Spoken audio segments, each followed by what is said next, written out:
Alright guys, welcome back to the channel. Episode 20, Curtis Blaydes versus Derrick Lewis. Quickly recap last weekend. It was a pretty rough card for me actually. Out of the 6 fights on the main card, we had 3 wins, 3 losses. It's actually the first time I haven't tipped above 50% since episode 10, which happened to be another Derrick Lewis card, Derrick Lewis versus Alexei Oleinik. We also lost both of the multis we released, but we did profit 3.38 units in our single plays section. Hitting 2 of the 5 released, finally pushing our all-time record back into the green. In terms of best calls, worst calls of the night, my worst call would have to be Shogun. What in the world was I thinking? He looked so done. Craig had his way with him in there, and that looked like a terrible play from the moment they touched gloves. Best call of the night came in the main event. Figueroa, round 1 submission, cashed that at $5.50 to 1 in the single plays and 6.35 times on verdict. And we also collected the style points in that one for specifying a guillotine. You know, I'm not one to blow my own trumpet, but I was pretty stoked with that, turning out after an overall poor event with regards to my predictions. And, you know, to see Figueroa now turn around to take on Marino in only 3 weeks' time, I'm really excited for that one, to say the least. But for now, on to this week. We've got the bottom of the main card, Spike Carlisle versus Bill Algeo. Spike's 1.37 times on verdict and $1.58 at the bookies. Bill Algeo 3.69 times on verdict and $2.33. What a great way to open up the main card. You know, Bill Algeo, a very interesting prospect. He has been a featherweight champion on the regional scene, but it seemed that whenever he's stepped up or had a bigger fight, you know, he's managed to lose it. On the regional scene, he's lost to Gooden and Burgos. Brennan Loughnane on the Contender Series, and then he lost to Ricardo Lamas in his UFC debut. That Lamas fight was actually a really good showing for him though. You know, Ricardo won a close first round, and then Algeo kind of took control, won the second. Unfortunately for him, Lamas had that extra little bit in the third and used his grappling to kind of grind out a unanimous decision. But Lamas is a perennial top 15er at 145 and a very tough fight to walk into for your UFC debut. And although I do like Spike, he's definitely a step down from Ricardo's level. As for Bill's skill set, very loose on the feet. He has great footwork, you know, backwards, forwards, laterally. Very confident in his movement. He does keep his hands down for the most part, which I'm not a massive fan of for him, as his head movement isn't the best. And although the feet are doing plenty, he still gets hit a lot because of it. I'd also like to just say though that his defensive numbers are also so poor, simply due to the extremely high volume in which he fights. There is constant action, and as much as he does get hit, he lands plenty as well. And you know, that low guard means his strikes come from odd angles, manages to catch most of his opponents off guard. And then he also has a really strong kicking game. He kicks a lot to the legs, body, upstairs, and on the feet in this matchup. I do think Algeo has the advantage. Spike probably has the heavier hands, but versatility and movement, and even potentially speed, all of those areas, Bill has an advantage in my opinion. And I know I talked about Algeo's ordinary head movement and defense. Spike loves getting hit just as much. His defense doesn't check out either. In terms of Carlisle's skill set, he's a very explosive fighter. You know, I expect him to probably run at Bill at the bell, try and land a flying knee, something outrageous like that, and he is a really strong guy. His advantage in this feat will be in the grappling department. He's so tenacious with the takedowns, relentless up against the cage, and then he has good top control as well and strength to stay on his opponent. And whilst he's on the ground, he doesn't just look to lay there and gather control time. He looks to get off good ground and pound as well. You know, he's extremely aggressive with his work on the mat, as well as being very adept at passing guard, moving to more dominant positions, and looking for submissions. He's a very dangerous grappler.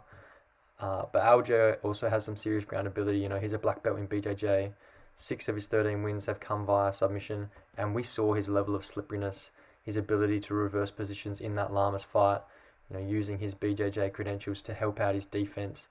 It wasn't until the final round in which we saw, you know, Ricardo manage to wrap up some meaningful ground control time, which is another important factor to consider here, because Spike doesn't have the best conditioning. That's a very well-known fact. He fades at the back end of the second round, and if Algeo can extend this fight, he definitely carries a greater advantage as this bout goes on. I also think a reason that Spike's conditioning, although he lost his last fight via decision, didn't cost him as much in that fight, was Quarantillo's desire to keep the fight on the ground. You know, even when he was on his back, he was trying to chase submissions, wasn't really forcing a stand-up. when it seemed like he might have been able to.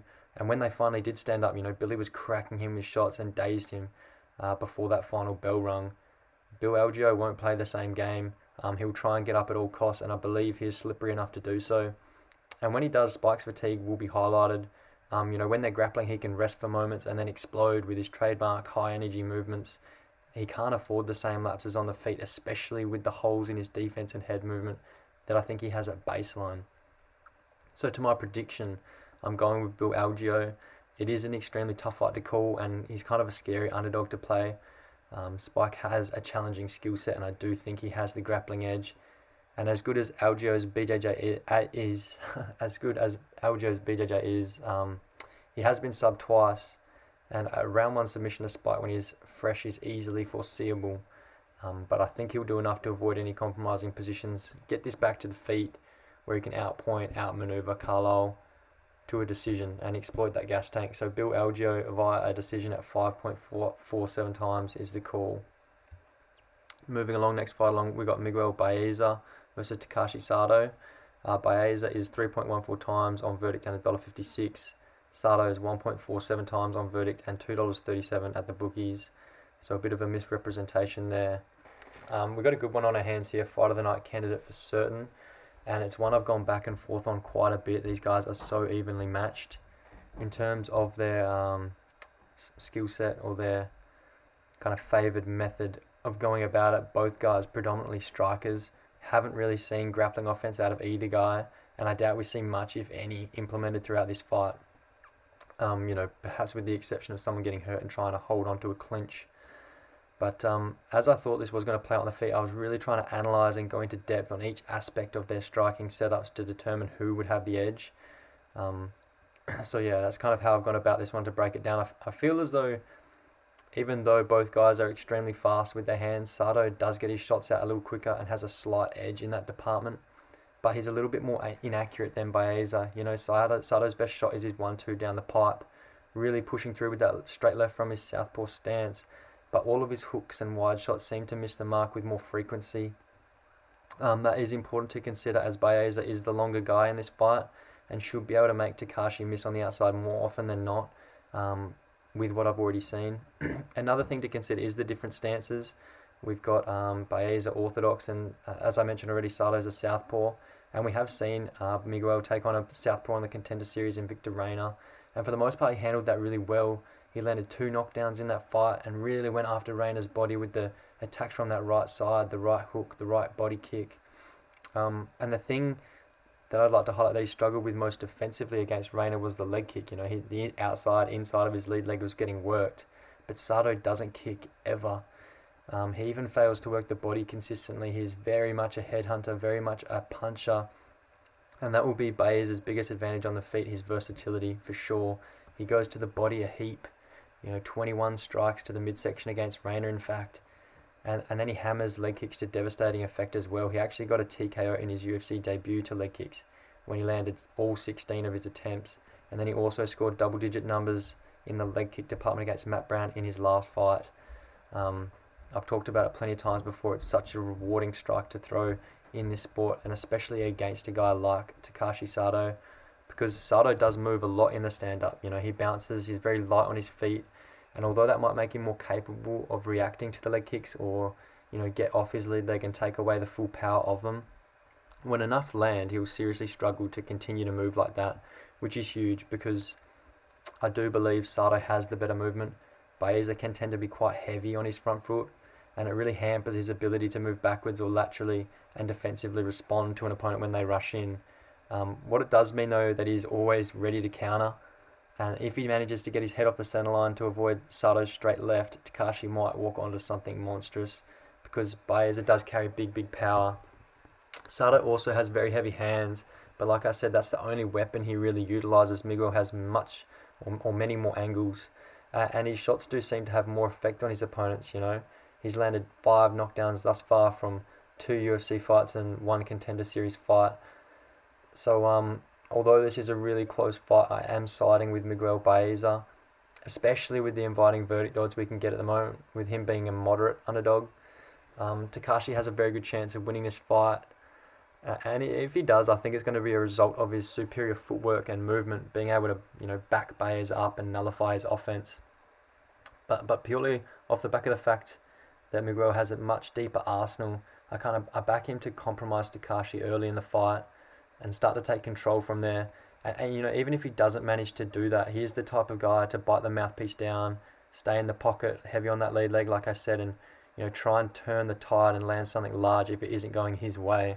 So he's kind of a safe option in that regard. So I do like the pick.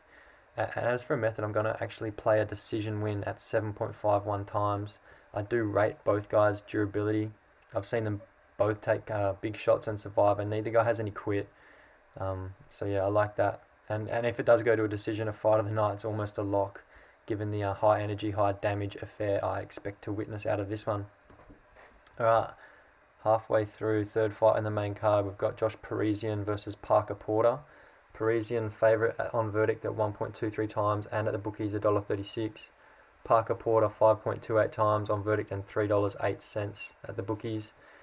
Two really big heavyweights coming to this one, both genuine 260, 265 pounders on the heavy scale of the heavyweight margin. And of the two, Porter is even larger. He literally comes into fight week at 290 pounds, has to cut 25 to make weight, which is crazy, especially as he only stands at 6 foot. Parisian 6'4", has a 4-inch height advantage, 4-inch reach advantage. So that just kind of makes you realize how big Porter is. And the power he possesses. Both guys are obviously powerhouses. Porter probably got the bigger leg kicks, or the more damaging leg kicks. His thighs are fucking logs. But Parisian is the guy who does more for mine, and he's overall just a marginally better fighter. The thing that he does better, that he's going to get his head out in front in this one the most, in my opinion, is his movement. His footwork's actually pretty decent, and for such a large guy, he manages to stay pretty light on his feet, out of his opponent's danger zones. And on the contrary, Porter has a much more plodding stance, stalks forwards, kind of stumbles over himself, getting his legs crossed up when he has to retreat as well, which won't bode well for him here, because Parisian does love to close distance quickly, and I can see that giving Parker plenty of problems. Parisian also has such a versatile arsenal. He throws lots of unorthodox strikes, which is going to, further put off Porter's already shoddy movement, confuse him a little, because Josh, he spins a lot. Spinning wheel kicks, push kicks to the body and head. He even knocked out a veteran on the Contender Series with a 24-8 record with a spinning back fist, and he was a $3.50 to 1 underdog in that fight, making it even more impressive.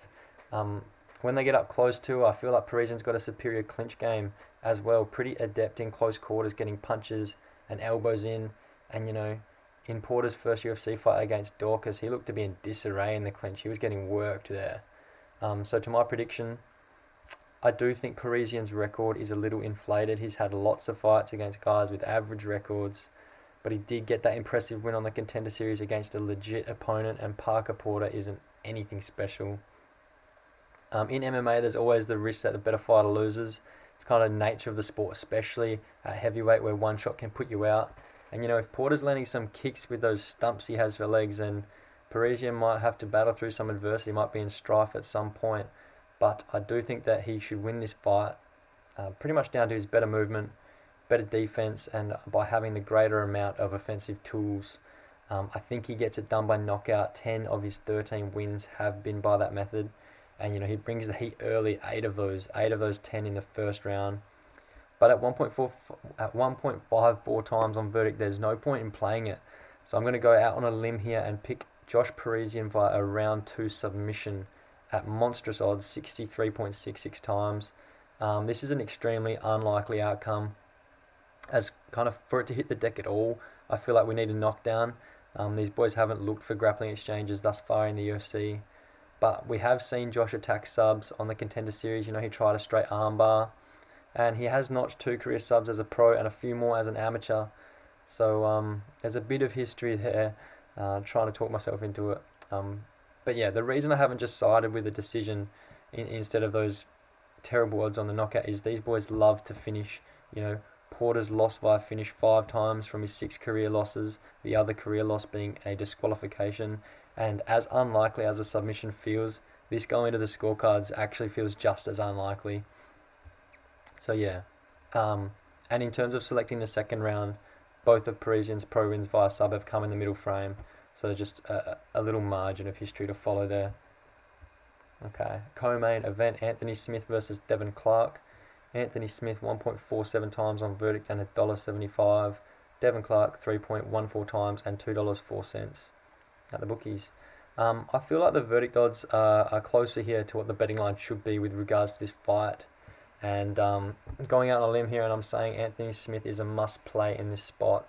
And it feels weird to say that. Anthony Smith has had an inconsistent career, and his last couple of performances haven't been overly impressive at all. But I feel like there's a bit of explanation behind that. They can be explained for, the Glover loss. Yeah, it was bad. He got beat up. But we have seen that Glover can go with anyone at 205. And that grappling heavy style and top pressure he possesses is as good as it gets. He came back after that fight to go up against Alexander Rakic, and that was a poor showing. He felt the power early, was gun shy afterwards, got controlled in the clinch, and he just let Alexander light up his legs, and then pretty much everything he threw after that he landed because Anthony's movement was so shot. But the reason I feel like that performance can be explained for is he returned to fight Rakic only 2.5 months after the Glover fight, a fight in which he took an inhumane beating, which I felt played a massive factor with his kind of conservative, reserved approach. I don't think he makes that mistake again, not only because he's had that fight, had that learning curve, plus more time to heal his body and mindset, but because this fight is against Devin Clark. Devin Clark's a far inferior striker to himself and those previous two opponents I mentioned. Devin Clark's a wrestler by trade. He loves to control his opponent in the clinch and land relatively insignificant strikes, kind of cruise his way to decision victories.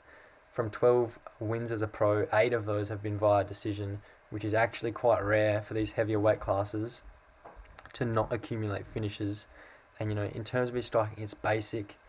He has only landed 2 knockdowns from 10 UFC fights, far slower than Anthony Smith, far less versatile, and really only has like an overhand right for a power shot, which, he did drop Alexander Rakic with, but that's all he's got. He doesn't work the jab, he doesn't really kick either.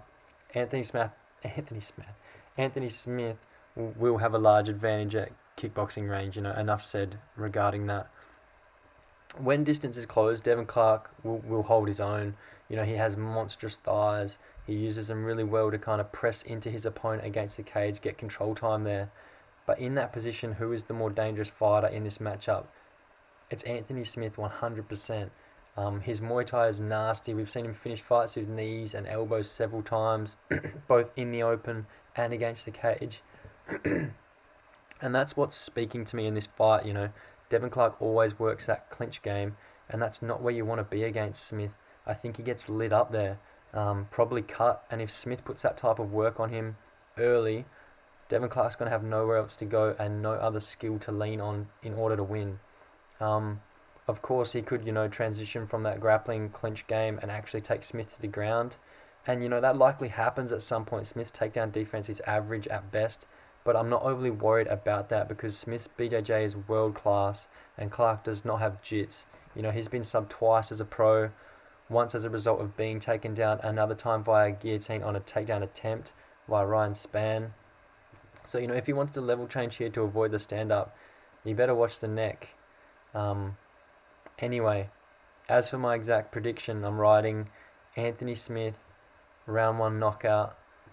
12 of his 18 pro wins via knockout have been in round 1, and both of Clark's KO losses, he's had 2 losses via knockout.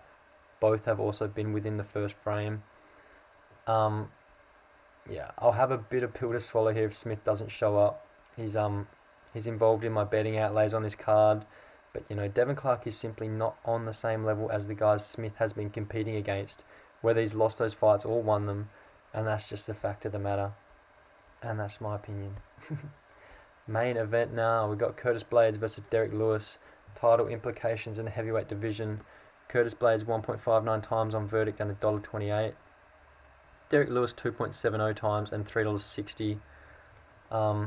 This fight kind of really simple in terms of breaking down each fighter's skill sets, but kind of incredibly difficult to say with any confidence how it's going to play out.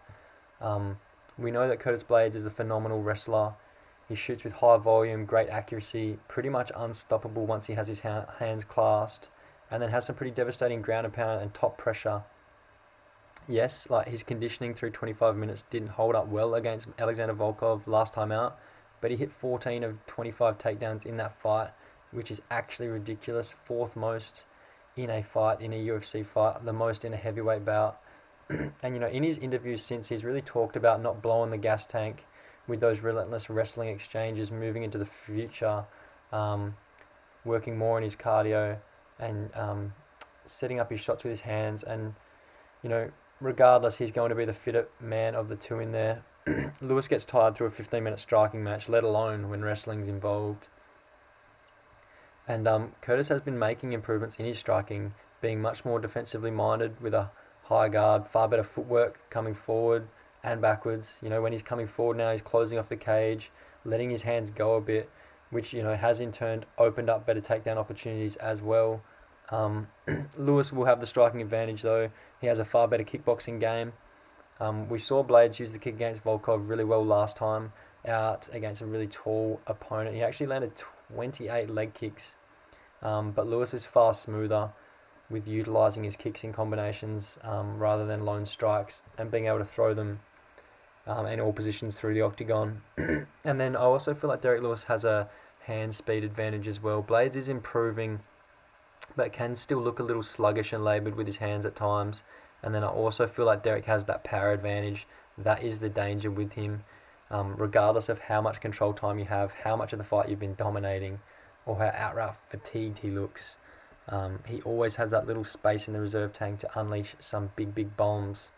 But Curtis can take a shot. Yeah, he's been TKO'd twice by Ngannou, but in neither of those fights was he out cold. The first occasion was a doctor's stoppage, and in the other fight, their second meeting, he was noticeably hurt, yes, but the lights were still on, and getting TKO'd by Francis is no knock on his durability anyway. One of the big factors for me in this fight, one of the things I need to factor in, is Derrick's movement, or at times lack thereof. Obviously, he looks like a more technical, polished striker when he's moving forward. His footwork checks out there, but that only lasts while he's fresh. Once he becomes fatigued, he has a terrible tendency to be walked down, let his opponent take the cage away from him. And maybe Derrick allows that to happen because he's so confident in his power. He's trying to draw his opponent into a big shot. But what ends up happening is he's left standing up against the cage in a parallel stance, feet side by side, getting jabbed up whilst kind of looking for an opening to let his hands go. And when that happens, Curtis is going to dive in on hips and literally scoop him up so easily. Curtis is one of the best wrestlers Derrick will have ever faced. Him and DC, you could say. But Blaydes might be even better at that smothering top control, giving you kind of no hope of exploding up and out, which is the only fashion Lewis can conjure stand-ups. He has a lack of technique with his stand-ups, I believe. And we've seen recently Derrick really struggle with the grappling game. He's been taken down in each of his last 3 fights, 3 times against Blagoy Ivanov, 3 times against Ilia Latifi, and then even Alexei Oleinik landed one. Lewis did win all of those fights, but that's not a good track record going into a fight against one of the best wrestlers in the UFC, especially when considering how undersized Oleinik and Latifi are. Their strength wouldn't even compare to Blaydes in the clinch and on the ground. So to my prediction, I'm taking Curtis Blaydes. It's the wise pick. His wrestling beats Derrick's striking more times than not. Lewis relies on one big shot too much to warrant picking him with any confidence, especially when he's going to be spending lots of time on his back, as I predict. As for a method, there is a good chance that Curtis Blaydes wins by unanimous decision, but when Derrick Lewis loses, he generally loses via a finish. He's only lost twice in his career to a decision, and the most recent of those occasions was in 2011, a full 9 years ago.